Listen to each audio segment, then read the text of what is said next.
বলছি কাকিমা, এখানে খাওয়ার দোকান কোথায় আছে? খাওয়ার দোকান ওই যে সামনে।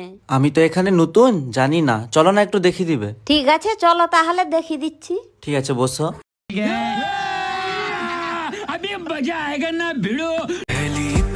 এই দোকানটায় খেয়ে নাও যা খাওয়ার।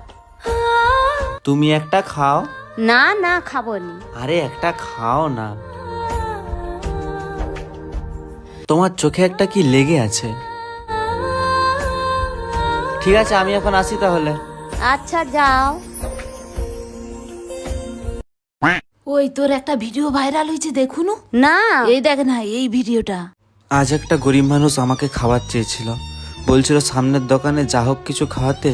আমি তার কষ্ট না দেখতে পেরে তাকে বিস্কুট কিনে দিলাম। বিস্কুট খেতে না খেতেই তার চোখে কান্না চলে এলো, কিন্তু ওটা ছিল খুশির কান্না, কারণ সে অনেক দিন না খেয়ে কাটিয়েছিল।